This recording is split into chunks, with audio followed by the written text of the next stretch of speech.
नमस्कार मित्रांनो. आज आपण शाकंभरी देवीची कथा बघणार आहोत. पृथ्वीवर एक दुर्गामासूर नावाचा राक्षस राज्य करीत होता. तो अत्यंत बलवान आणि पराक्रमी होता. मोठा धूर्त आणि कावेबाज होता.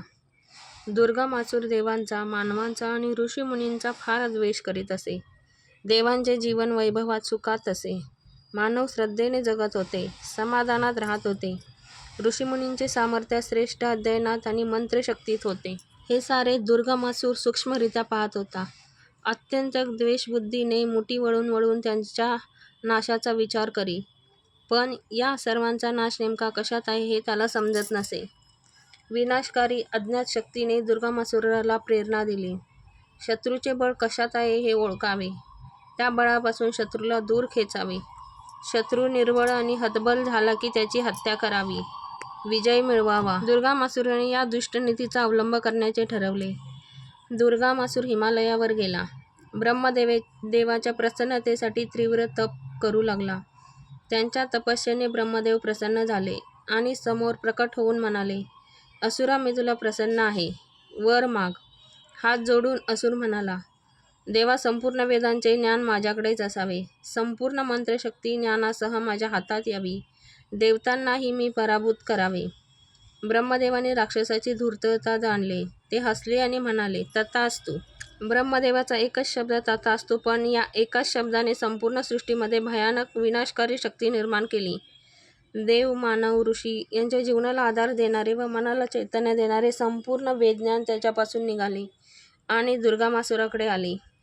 ओजस्वी मंत्रशक्ती सामर्थ्यासह निघाली आणि असुरामध्ये प्रविष्ट झाली. सृष्टीमधील चैतन्य संपले, शक्ती संपली, सामर्थ्य लोप पावले.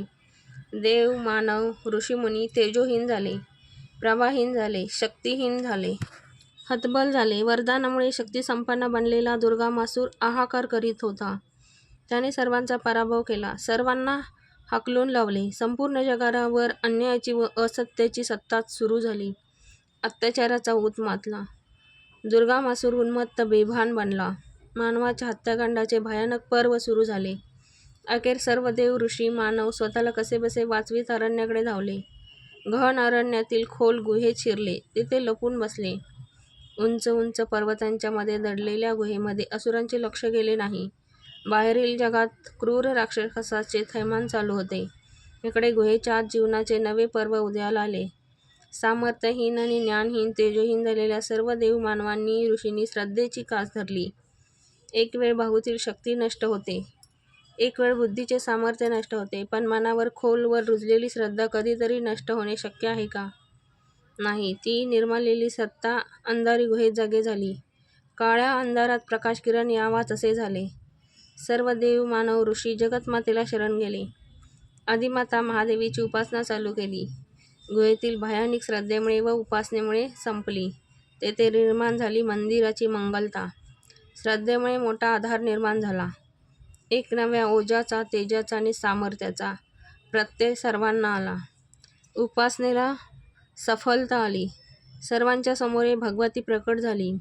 कशी प्रकट झाली, तिचे रूप कसे होते, आगळे वेगळे आणि भव्य. सृष्टीमधील उंच उंच पर्वत, डोंगर, हिरवीगार झाडे झुडपे, नानारंगी फुले, पाने, रसरशीत डौलदार फळे या सर्वांची मिळून देवी तयार झाली. रूप विविध रंगी पण तेजस्वी. जिकडे पाहावे तिकडे देवीचे तेजस्वी डोळे दिसत होते. सर्वजण तिला शताक्षी असे म्हणू लागले. देवीच्या 100 नेत्रांमधून कृपाअमृताचा वर्षाव होऊ लागला. या वर्षामुळे सर्वजण उल्लसित झाले. नवा जोम आला, नवे जीवन मिळाले. देवीने अनेक प्रकारच्या भाज्या, फळफळाव आणि अन्न तयार केले. अनेक रुचकर पदार्थ तयार केले. आईच्या मायेने सर्वांना पोटभर खाऊ घातले, सर्वांना तृप्त केले. या देवीला सर्वजण शाकंभरी देवी असे म्हणू लागले. यानंतर देवी गुहेच्या बाहेर आली. तिने गुहेच्या तोंडावर मोठे तळपते चक्र ठेवले. या चक्रामुळे गुहेतील सर्वांचे रक्षण होत होते. देवीने आपली शस्त्रे बाहेर काढली. तिने दुर्गामासूराला युद्धासाठी आव्हान दिले. दुर्गामासूर आपल्या सैन्यासह लढू लागला, पण देवीच्या समोर कोणाचाही टिकाव लागला नाही. राक्षसांनी सैन्य पूर्णपणे मारले गेले. जगावरील मोठे संकट नाहीसे झाले.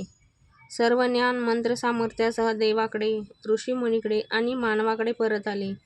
देवी त्यांना म्हणाली, हे श्रेष्ठ ज्ञान, हीच माझी वाणी आहे. ही माझी मंत्रशक्ती आहे. हेच माझं एक स्वरूप आहे.